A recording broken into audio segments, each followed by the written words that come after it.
Dia kira aku bakal naik motornya. Pas aku naik motornya dia ketawa-ketawa.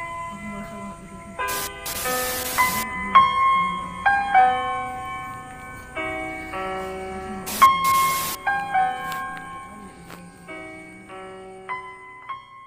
Fakta kuntilanak ini bisa bikin gak bisa tidur. Kuntilanak menjadi salah satu hantu favorit yang cukup sering berseliweran di dunia perfilman. Selain pocong, Tante Kunti memang menjadi favorit untuk menjadi artis di beberapa film bergenre horor.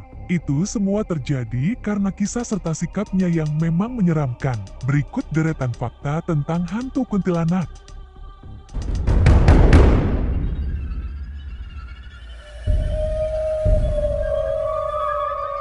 Pertama, tertawa melengking dan menangis dalam waktu yang singkat. Kuntilanak terkenal dengan suara tawanya yang melengking tinggi. Namun, terkadang suaranya juga terdengar seperti orang yang sedang menangis. Uniknya adalah, hantu kuntilanak ini mampu mengeluarkan suara tawa dan tangis dalam waktu yang sangat singkat. Kenapa bisa begitu? Coba aja kamu tanya sendiri ke Tante Kunti, ya.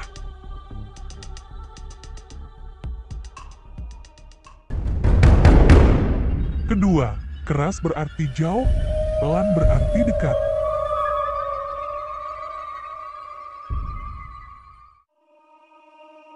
Ketika kamu mendengar suara tawa kuntilanak dengan keras, itu pertanda kalau keberadaannya masih cukup jauh darimu. Ya, kurang lebih 50 meteran lah. Namun, kalau kamu mendengar volume suara tawa kuntilanak kecil alias pelan, itu pertanda bahwa Tante Kunti berada sangat dekat dengan kamu.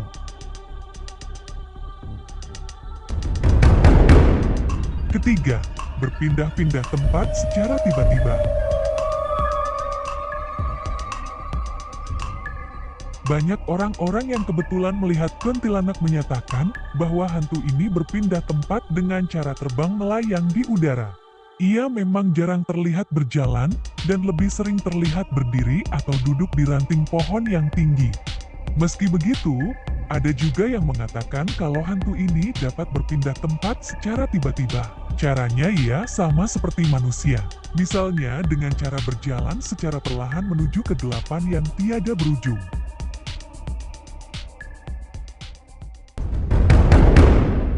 Keempat, suka mendiami puing-puing bangunan ataupun bangunan setengah jadi.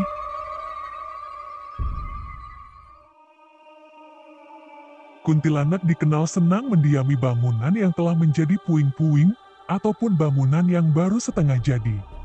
Selain itu, ia pun kerap mendiami tempat-tempat yang terbengkalai sepi, seperti bekas gedung rumah sakit, sekolah, ataupun gedung-gedung yang pernah menjadi saksi bisu atas terjadinya sebuah tragedi. Beberapa tempat favoritnya adalah di bagian lorong, pojok ruangan, serta tangga besar. Kelima, senang hangout di muara sungai atau di pinggiran danau. Sama halnya dengan pocong, kuntilanak pun merupakan salah satu hantu yang senang berpergian. Bedanya, kalau pocong lebih demen hangout ke pinggiran sungai yang kotor, kalau kuntilanak tidak seperti itu. Mereka tidak memandang apakah sungai tersebut kotor ataupun bersih. Asalkan ada sungai atau danau, mereka akan menikmati pemandangan tersebut. Shuffling lah ya, istilah kerennya. Keenam, kuntilanak takut dengan gunting, paku, ataupun pisau. Dalam kepercayaan masyarakat adat Jawa, kepercayaan ini masih sangat kental terasa. Mereka percaya kalau hantu wanita ini sangat takut dengan yang namanya gunting, paku, ataupun pisau. Banyak yang mengatakan kalau paku mampu menjadi penahan agar kuntilanak tidak dapat mengganggu manusia. Caranya adalah dengan menancapkan paku tersebut ke bagian ubun-ubunnya. Ketujuh, kerap mengganggu hingga mencelakai wanita hamil. Masih dalam kepercayaan masyarakat Jawa, Wanita hamil sangat rentan mendapat gangguan dan bahkan dicelakai oleh kuntilanak. Hal itu disebabkan anggapan kalau kuntilanak dapat mencuri janin dari wanita hamil, terutama mereka yang tengah hamil tua. Makanya beberapa orang Jawa senantiasa menyimpan pisau, gunting, dan paku di dekat wanita yang tengah hamil untuk berjaga-jaga.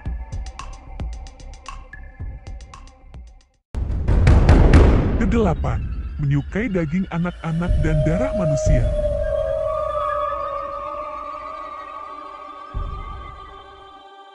Nah, ternyata nggak cuma janin bayi yang menjadi incaran kuntilanak, akan tetapi anak-anak juga kerap dimangsa oleh kuntilanak, terutama para balita yang masih belum bisa berjalan. Sebenarnya ini dipercaya sebagai simbol agar orang Jawa, terutama para orang tua, mampu menjaga anak-anaknya dengan baik dan jangan sampai lepas dari pengawasan. Terima kasih sudah menonton.